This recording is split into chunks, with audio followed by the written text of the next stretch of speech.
Welcome to the Whole Athlete Podcast, where we focus on discussing topics to help you become a fat burner, optimize health, and improve performance in life and sports. Transform the whole you from the inside out with the holistic method.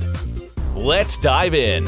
Here's your host, Debbie Potts. Hey everybody, it's Debbie Potts with a new episode of the Whole Athlete Podcast to talk about different ways you can improve performance in triathlons, but also in life. And today I have one of my friends on the show, Ravi, used to be from Bellevue, now he's in Colorado. Thanks for coming on the show today and talking about your story.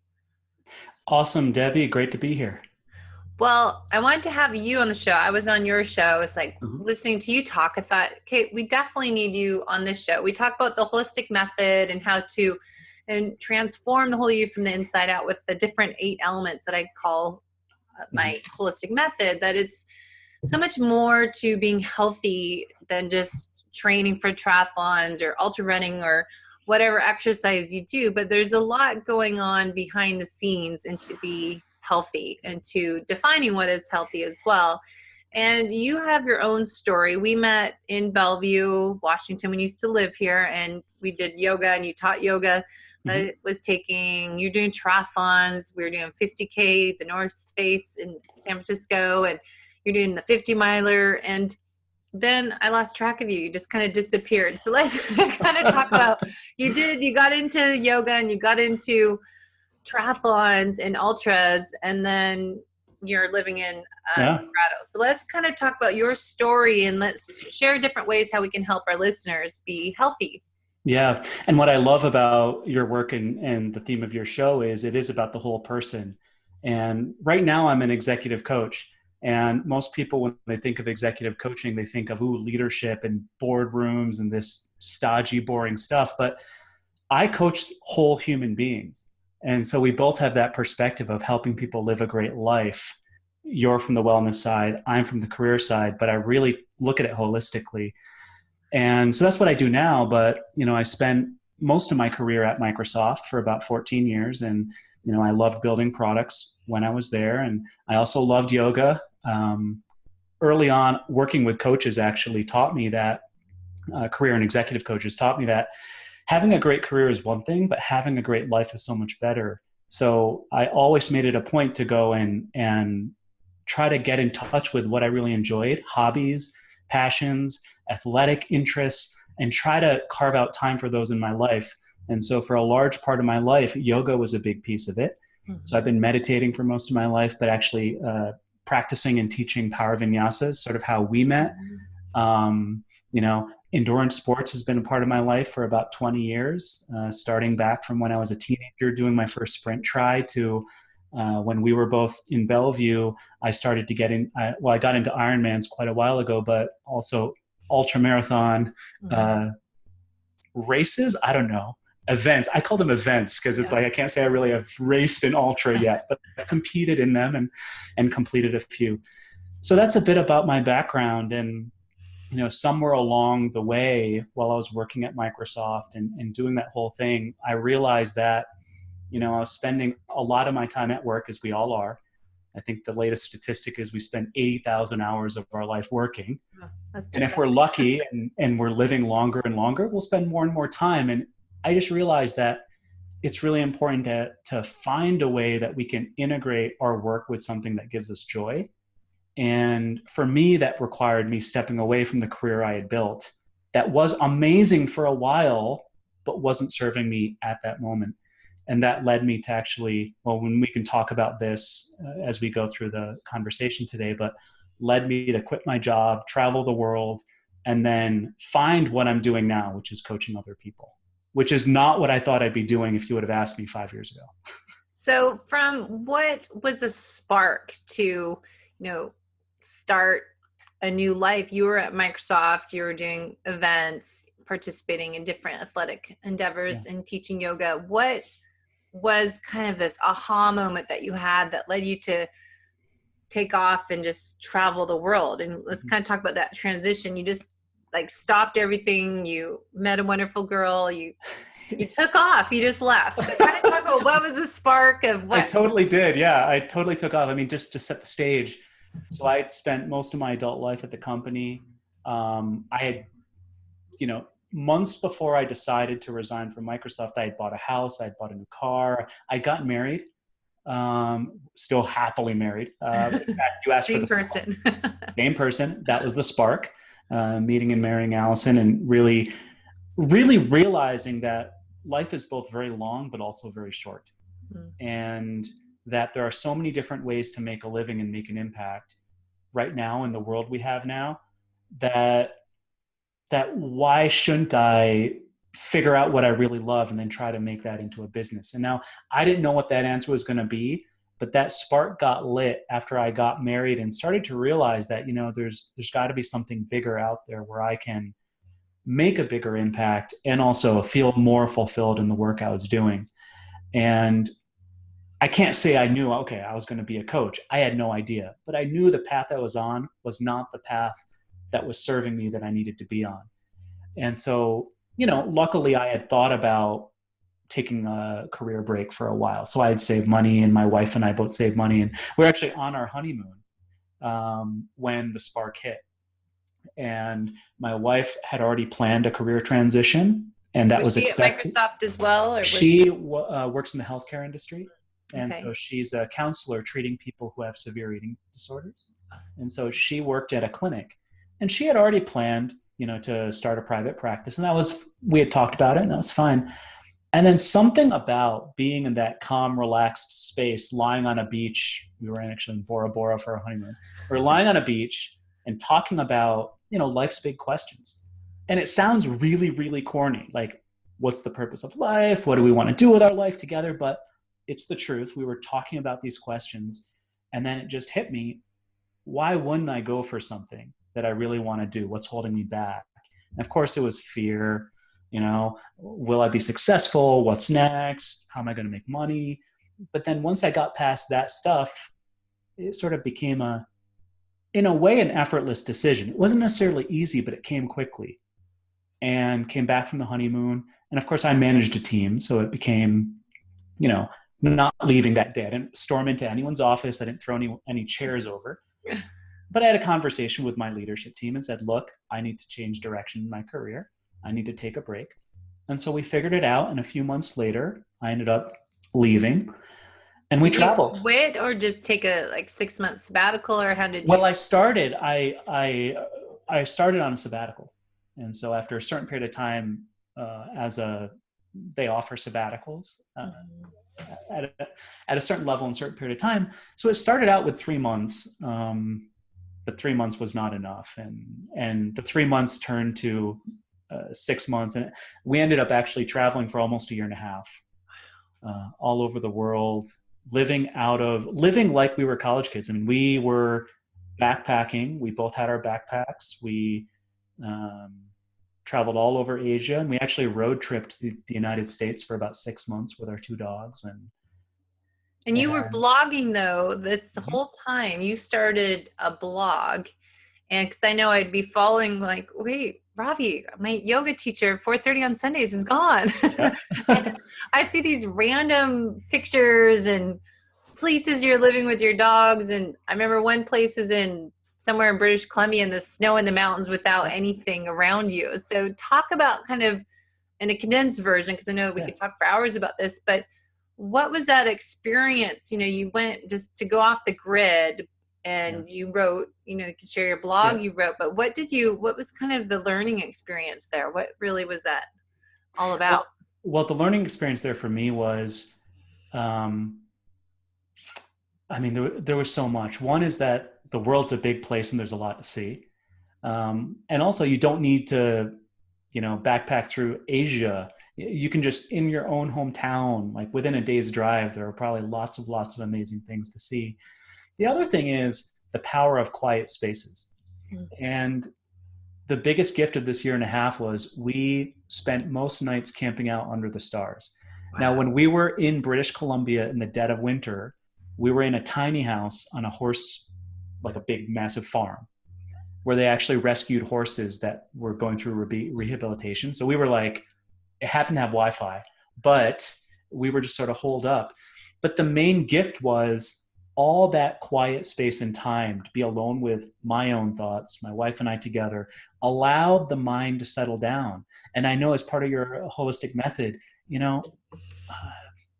sleep and rest and recovery matters just as much as all the effort. Mm-hmm. And I'll tell you, it took me 6 months of disconnecting just to feel like I was grounded and present. I mean, I remember, 3 months in, we're backpacking through Thailand, and I still witnessed my crazy monkey mind going, oh my gosh, by the way, we didn't plan more than a few days ahead. So I was constantly stressed. What's next? Where are we going to stay? Are we going to find the right food? All this stuff. But inevitably, as I let my body slow down, I did. My mind slowed down. I had gained a whole bunch of weight in those final years at Microsoft. It melted off. I was just being active. I was being a normal human being. But probably the stress too, because stress causes that belly fat. Yeah. So that's exactly what sort of happened. So the value of those quiet spaces also allowed me to get in touch with what I really wanted to do with this chapter of my life, which was not building technology products, but helping people live great lives. Well, that's what we always talk about. I'm talking more on the more recent podcast is what we talk about in my mastermind group that I'm in for fitness entrepreneurs is what's your passion? What's your purpose? What's your impact? What are you trying to do? And I think it is really difficult to get clarity. And that's why I love going to these retreats and just unplugging for a few days, but being to the ocean always is my magical place where like I'm riding in Kona and the Queen K and triathlon training out there. I'd always find this, just my mind is open to thoughts that I guess it's that monkey mind shuts down a little bit and then you're open to hearing things and getting feedback from the universe. And I think it's really hard, as you said, it took you months to let go and not be like, I have to know what I'm doing tomorrow. If someone calls me that day and wants an appointment for coaching or personal training, I'm like, no, I can't. I have my whole day planned out. I'm so organized that way. And it just throws me off if I have something come undone. But I think it's so healthy in a way. And what we keep, again, talking about is a parasympathetic nervous system, that rest and digest, that recovery, repair, detoxification happens over here. And I think more and more and more, everyone's stuck in that fight or flight sympathetic nervous system. So it's funny, it takes 6 months. I know my infrared sauna, we just started using at my studio. People do it for 30, 45 minutes and they like, can't shut down. So go on. But I just find that so interesting. It took you 6 months. It took me 6 months and I'll tell you. Yeah. And the first few weeks when I was on sabbatical, my wife was still working. And so I was sitting at home and it's like, be careful what you wish for. You might get it. I wanted free time and I got it, but I was at home. And Allison looked at me and just said after the first week of me just sitting at home doing house projects, she looked at me. I hadn't shaved. So I was like growing a beard. I was in the same sweatsuit all week long. It's like October in Seattle. So it was like all raining and stuff. And she just said, you need to book a ticket somewhere and go. You need to get out of the house and go and so I ended up going to Kauai for a couple of weeks and just camping and hiking. By yourself? By myself. Wow. And I just camped. I hiked the Nepali coast and I went to Waimea Canyon and I just camped, and I just, again, and I thought I came back to Seattle super chill. And you know me, I'm not like a super like amped up guy. Yeah, pretty laid back. Right. But my inside, I was going 100 miles an hour. So I had to allow that process to slow down. But I think the cool thing is, so you're speaking of, rest and recovery and the parasympathetic and all of that. What's really neat, I think what's one of the coolest parts of slowing down is how much more insightful we become as human beings. Because a lot of my coaching, I'm working with leaders. Yes, they're stressed. Yes, they're busy, but they need to be innovative, creative. They have decisions to make, problems to solve. And what I've witnessed, even when I was working at Microsoft, working with engineers, and now coaching, is people are their most productive and most creative when they are relaxed. It's why I get, I might be working on a problem and be stuck and I sleep on it, take a shower, and all of a sudden, light bulb goes on. Yeah. You asked me my moment of insight, what told me that this job, it was time to change directions. It was on my honeymoon. I mean, it was when I allowed myself in to, Bora Bora on the beach by yeah, the ocean. yeah. And, but the thing is, it can literally be in a park. And now that I've seen and observed for myself that I'm my best self when I'm rested and most insightful, that I just use that to my advantage. I tell all my clients, if you're struggling with productivity, schedule more breaks. It's counterintuitive. Yeah. 10-minute breaks every hour, just schedule it, and your productivity goes up. I always say that because I have a client that's, they own a family construction company that's major road construction in the area. And, he said it's unheard of for people in the industry to go for a run or workout at 1:30 in the afternoon. It's like, no one does it. And you look down upon it. I go, well, aren't you more productive when you're done our hour workout? And because we've been going outside and walking and talking health coaching kind of while we work out. And it's so interesting. Like, doesn't everyone else see you as how much better you are and how much you feel better? It's just crazy how our society puts it down, versus Europe. They take a 2-hour lunch break and get re-energized, nap, and go back to work. But here, you're a slacker if you don't work 12, 15-hour days. And if you take a workout break in the day, you're a bad person. Yeah. I mean, we have a bunch of beliefs in our society, at least in Western society, that aren't necessarily true. Like working hard yields better results. Yeah. I mean, that's a classic one in business, and you'd probably agree even in sports, right? There's a diminishing, it doesn't necessarily work like more that. Is not better. Right. And even that's something in my, and I'm like a total middle of the pack or back of the pack or ultra marathoner, right? But that's what I love about ultras. And, in my 20s, I was trying to improve my times. So I used to track everything, and I just wanted to get better and faster. But then when I did my first 50K, I realized this is a different game. And as compared to triathlons or to more competitive sports. Yeah, it felt like a different game. It felt, no, I'm just out for the day. Yeah. This is how it was the first time I went out. It was a Granite Falls 50K. And I showed up to the race and everyone was super chill. I mean, half the people I thought were volunteers and they were in the race just because they were just like, they didn't look like they'd be racers. And it shifted how I thought about racing. And then, so doing ultras really made me feel, and even today, I haven't done an ultra in the past year, but my last 50 miler I did here in Colorado, my goal was to finish by sundown. Yeah. Less stress. All day. Yeah. I had all day. Joy. Yeah. I had 12 hours and I'm just like, I'm hiking, I'm taking breaks when I need to. And so for me, I've changed how I relate to the events. And I actually think I perform better as a result. I definitely enjoy it more, but I end up performing better. So I think there's something about that relaxation that can help, at least for me, totally.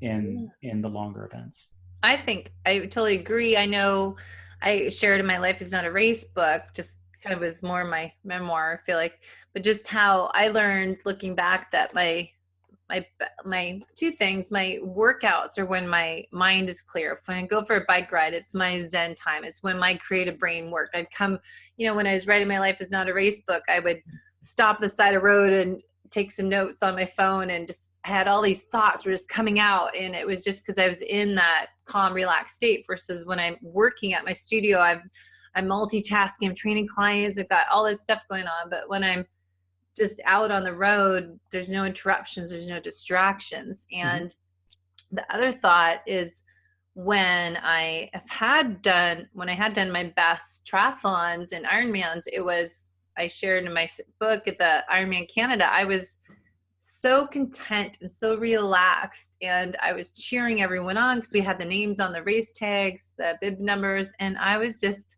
having fun. And I did my best bike time ever, and it felt so relaxed. So yes, I do agree. There's something to that, just that mindset, and not feeling the stress that you have to compete, even though I was and got back to it. But it's funny, last thing, and then your turn to talk.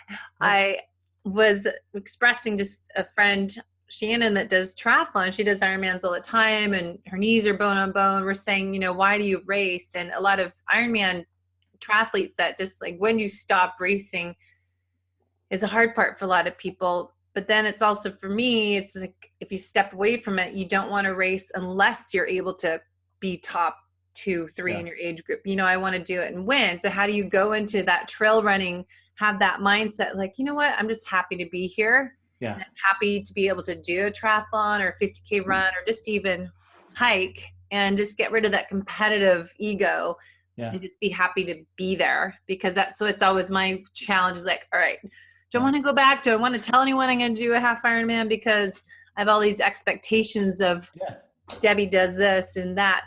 It is your happy place, though, at the same time. Yeah. Yeah, I can relate. Our expectations are what do us in, right? Now, maybe I can share something that helped shift it for me in athletics. Now, I'm nowhere near accomplished. I'm not gunning for any age group wins. I'm just gunning to have fun. But shortly after that race I mentioned, the first 50K I did when I got into ultra marathons, I did that because I was training for the ultra featured in that book, Born to Run, which some of your listeners probably had heard of. So I got this idea that I wanted to do that race. And so I started training for ultras. And I also was signed up for Ironman Coeur d'Alene several months later, right? So I had a coach, and had my power meter, and I was doing everything timed, and I was like all dialed in. And so in March, the Ironman was in June. And in March, I went down to the Copper Canyon, right, of Mexico, and participated in this experience. And I'll tell you what, it completely transformed how I thought about exercise, how I thought about training and racing. Here we were, 50 gringos. Yes, I know I don't look gringo, but I am. Not a Mexican local. And then there were almost 400 Raramuri running people, locals, some Mexican nationals, mostly locals. And they were literally running barefoot. They were running in Huarache sandals that I watched them make. Actually, I had a pair made for me, put them on. I couldn't run more than 50 meters. They actually were cutting my feet open. So just like with the whole book, Born to Run, the whole story, the author. Yeah. And so doing that event, it was my first 50 miler in the heat. And just picture this. Here I am, teched out, like geeked out. I had technical gear on head to toe. I had the Coolmax visor. I had the amphipod, those 4 bottles. Oh, yeah. And I had a goo flask. And here I am, and there's 300-400 Raramuri within literally cloth wrapped around, right? Just cloth wrapped around like a skirt, men and women. Handmade sandals or nothing, or like flip-flops or whatever they had. Some were wearing dress shoes.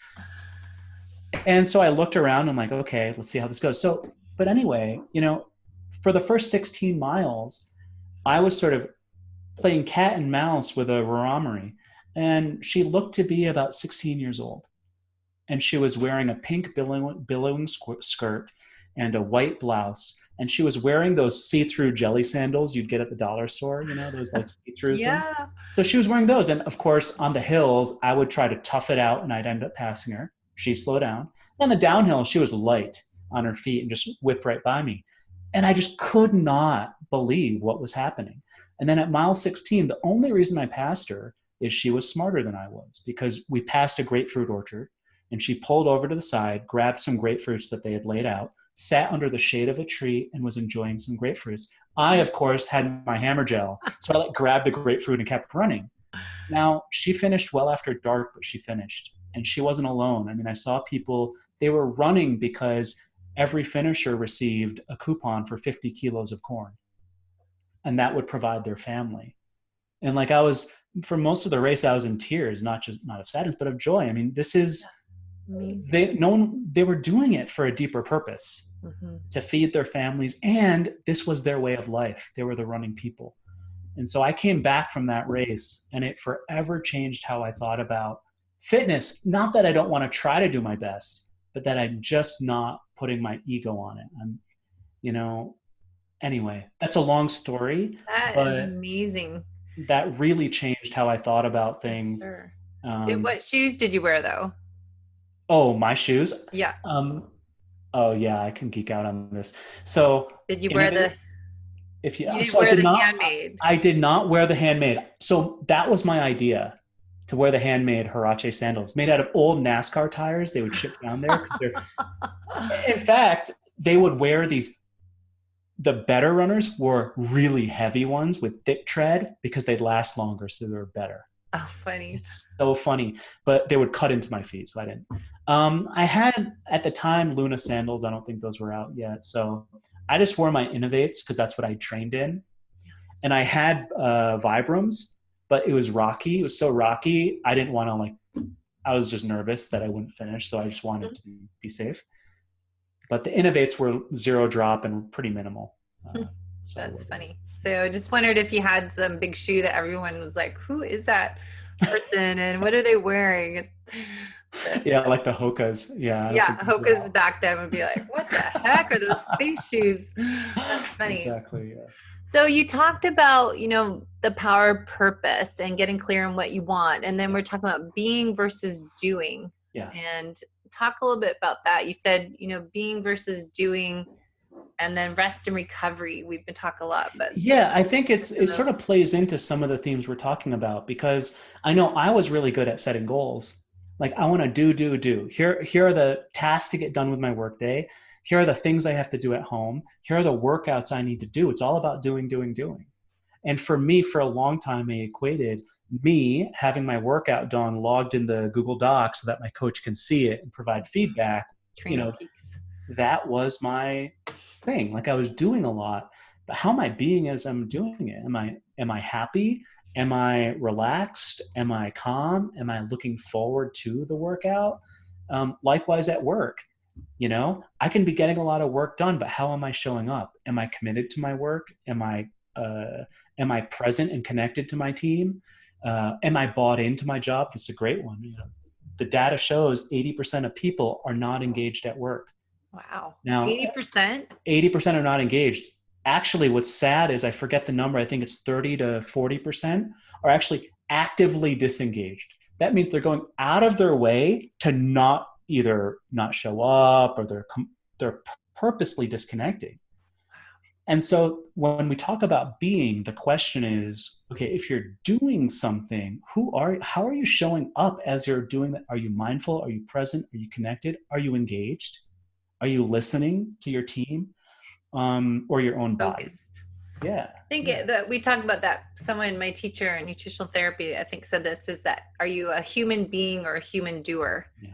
And I always thought that. So, because we're just doing, are you being present? Are you, there's so much of a challenge being focused on one thing and not like having the ADD and having 10 things open on your windows and just focus on talking to Ravi, not go look at my phone, my iPad. Let's just focus on this, not what I'm doing after. Yeah. But it is, constant training of how to just be in touch. And even Neil, my husband, will be like, okay, I don't have your focus right now, so I'll come back to you, because I can't be like doing 2 things at once, because you're really not listening to someone if you're on your phone texting someone and then someone's talking to you at the same time. And like, I can't walk and do an email on my phone or text someone or call at the same time. I think we just have to go back to that one thing and focus. You mentioned the word train. This is, I think of this capacity as something that can be trained. Yeah. Actually, the news is even better. Innately, we have this incredible power of focus. I mean, the human mind is so capable of focusing. That's sort of the problem. It can shift focus a lot too. But the good news is we can train bad focus by being distracted. We can train good focus. Every choice we make, my wife and I, when we go shopping together, we lock our phones in the glove box. We do the thing at restaurants where we stack our phones on top of each other. Every decision like that is training, again, helping us in a way get back to our natural state, which is to really be connected with where we are. Isn't that neuroplasticity similar to that? Is reprogramming the brain and different road maps that we get, all these side roads that we have to retrain the freeways of our brain and get to focus on one thing. I think we have to relearn things so we're not so distracted. And I was worried about kids of the future, but I think for exercising, relating this to endurance athletes and triathletes that are working full time, I think you have to focus. And I know Erin in Rally Sport in Boulder, she trains a lot of professional athletes or at Rally, and I was talking about this, she has a whole recovery room. So when the triathletes, when Rinny's done her workout and they'll get done, finish their bike ride, for example, and then they'll go in and shower, and then they have a recovery room, and they have, no cell phones allowed. It's darker, dim light, sit in the Normatec boots. And I was telling her to get the infrared treatment room because it's so helpful to just get in that parasympathetic state and help recovery at cellular level. And then they have to transition to going back to being a parent, to a spouse, and get into their other life. And I think, if you can have kind of that transition time, so you can do your triathlon training, do your run workouts, be at work and be present, be with your family, your spouse, and be present, and sleep better. I mean, it just is, you have to have that recovery and rebuild. I think it's not multitasking, have that monkey mind 24/7 to really optimize your health and improve performance. Yeah, totally. And, there are, again, from the workplace standpoint, I know for me, one of the things that would get in sometimes, get in the way of getting my workout in, was the feeling that I just have to work more. Oh, let me just wait at, one more hour of work, I'll wrap it up, then I'll go to my workout. And what I encourage my clients to do is to ask themselves, like, what's really necessary here? And if they start seeing that them being more rested and healthy helps their performance and helps their insight come up so that they can perform at work. Because if you're a leader at work and you're making choices, those aren't happening in the moment, in meetings, in decisions. And if you can just do that more effectively, that's gold. That's a gold mine. And it happens when you're not just run down. I've yet to see a team that performs well when they're overworked and gunning for a deadline. They might get the work done, but there's usually a lot of errors and a lot of missteps. Sloppy. Yeah. And I think that's, the mindset and that focus is a lot to do with what I coach people on the holistic method. I have my 8 elements, and I work on each of those 8 elements is, the nutrition and working on balancing your blood sugars. So because that increases your mental performance, if you're getting rid of the sugar and the processed foods and the allergens, and then getting your exercise in. But also, people always forget the sleep and the stress and your digestion, your gut biome, and working on all that with people. I think it's, if you want to perform better and enjoy life at work and have fun at work, it is that mindset. And if your gut's not healthy, you're eating foods that are bad, you're getting that blood sugar roller coaster, insulin resistance, and having all these other things go on. I have so many clients and people I talk to that are on medications for ADD and ADHD. It's like, let's just work on your gut health and what you're eating and how you're eating it. Are you eating in a sympathetic state or a parasympathetic state? And are you taking deep breaths before you eat and relaxing? Or are you rushing and just waffling, throwing your food down while you're running to the next meeting? I think a lot of people that work that I coach, they're just, barely can fit in exercise. They're trying to crack open, bottle of wine every night, having their cocktails at parties every night. And then they're going to bed late. And then they come see me at 5:30 in the morning when they went to bed at midnight. And they're forgetting that it's like, what? Your sleep is almost more important than you coming to work out at 5:30 in the morning to fit that workout in. I think it's that struggle of finding how to schedule everything into your day without having all these side effects. Yeah. And there's all kinds of little things. I mean, if you're lucky enough to work in a beautiful place, say you have a nice corporate campus, or if you're in a city that's walkable, I encourage clients to, again, if you have meetings and they're one-on-one or they're small group meetings, take them outside, go on walking meetings. I have a client who has, half dozen one-on-one meetings every week, and they walk for an hour. So right there, that's 5-6 hours of walking at a slow pace, but it's really great getting them outside. Now a new trend is to have stand-up meetings where, you can burn hours with dozens of people in rooms just sitting around. Whereas if you're all standing up, guess what? Meetings tend to go faster. So that's, again, a trend that is happening in a lot of workplaces. Like I said, scheduling blank space in your day and having the faith that blank space will help productivity, not hurt it, even if it's completely unstructured.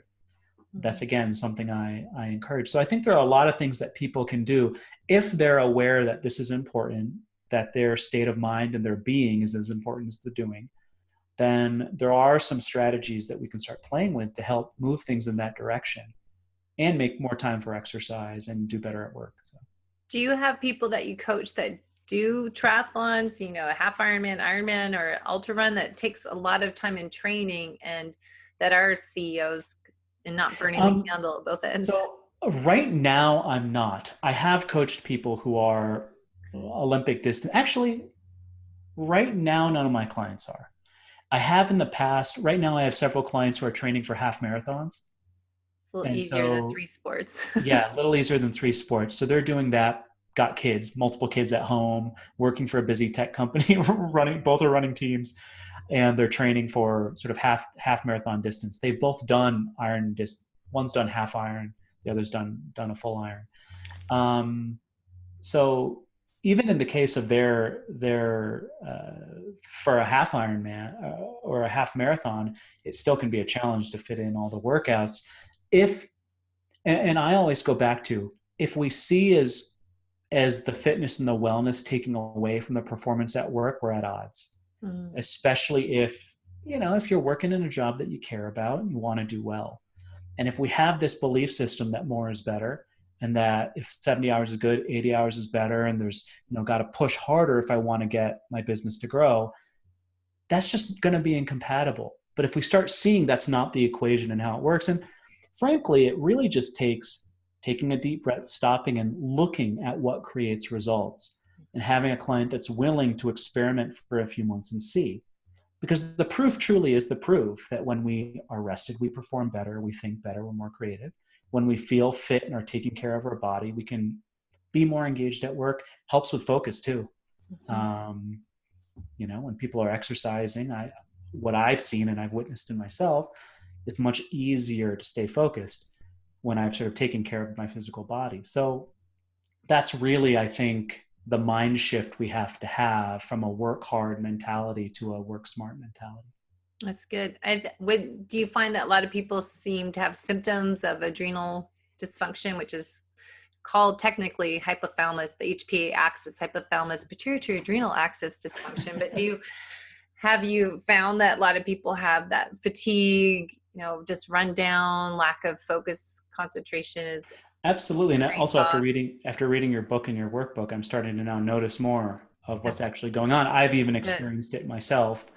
Of just being completely run down.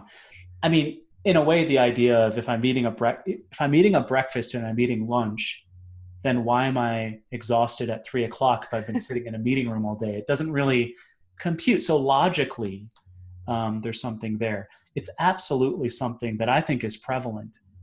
And I mentioned that statistic from the Gallup organization, 80% of people are disengaged in their work. I don't believe it's because people aren't good-hearted. I believe there's other stuff going on, and some of it also may be adrenal fatigue. It's hard to be engaged when you're feeling physically run down. And that's why I really want to, get this holistic method message out with the book and, start speaking around the country. It's my dream because I see it every day. And almost every person I've worked with on nutritional therapy practitioner work, where we do hands-on functional evaluation with the pupil test and the blood pressure and just palpating different reflex points, the body, as well as symptom forms, paperwork and diary kind of stuff, that I don't really see many people who aren't, they don't have to be working full time. They could just be a stay-at-home parent juggling kids and all these other things people sign up for. So I just was interested if people you're coaching or trying to perform better, but how much of it is, going to adrenals and looking at all the different parts, and as well as I think gut health. I think there's absolutely more to do there. I mean, the first couple conversations I have with a client, they hire me for specific career business stuff. And my first conversation talks about none of that. It's talking about their life. Yeah. And so we look at what a holistic life, great life looks like for them. And it always includes some aspect of, physical fitness and health and energy. And it's always, it's never where they want it to be. And so that's a huge dimension of our conversations. Now, I'm not actively working on that piece, but it impacts how they show up at work. definitely. I also think part of me also feels, now that I've had some time to rest and recover, that in a way I didn't know what I didn't know. I was in an environment where everyone was run down. Yeah. You don't And know many of my until clients you are too. They're like, oh yeah, of course, it's 5:00. Of course I'm going to be tired and I should get that peppermint mocha to pick me up, because everyone else is feeling the same way. That doesn't make it normal. Yeah. And so, Yeah. It's so interesting to me. I just, to talk people that are working with business world and top CEOs, and you're doing the business coaching and health coaching, is that what else is going on, and what are with the whole nutrition, the gut health. And, I'm reading the book. Now I've just forgot. I keep saying his name.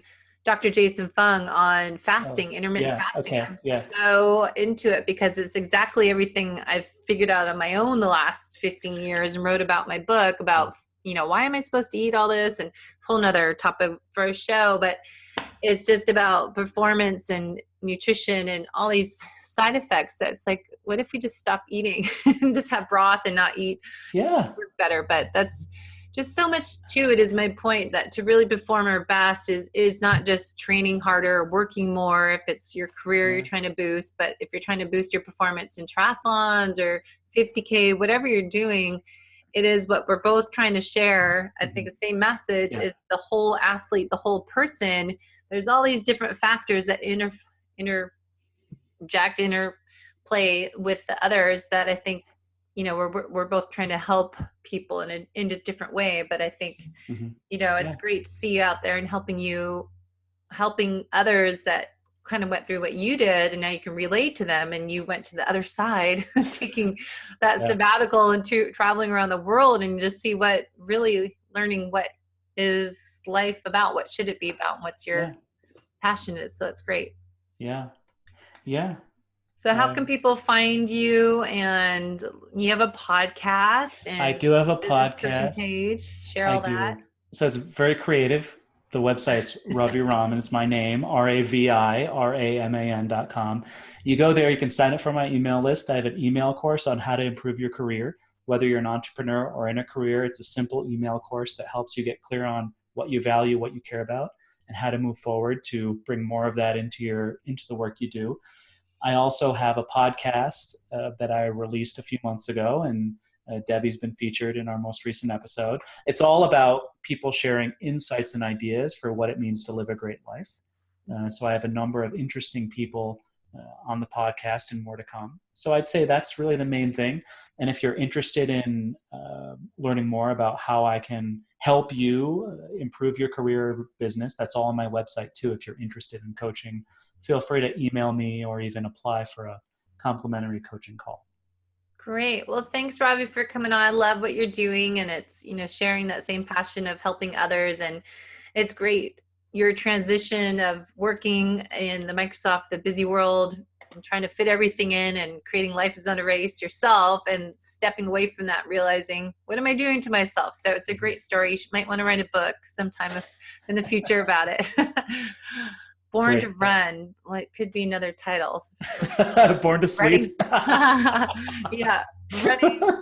Running from something. So good. Well, enjoy, and we will look for your blog and podcast, and we'll put everything in the show notes. You guys can go to YouTube to the Whole Athlete Podcast, as well as on the wholeathletepodcast.com website. If you don't have Apple phone, iTunes, there's different ways to find the podcast. So let us know what questions you have, and if you'd like to have different topics, and maybe Ravi, what you have questions for him, have him back on the show in the future. So thank you. Thanks for listening to the Whole Athlete Podcast. If you have any questions, feedback, or topic suggestions, let us know on Facebook or at wholeathletepodcast.com. You can help us continue and grow by leaving a review on iTunes. Thanks again, and see you next time.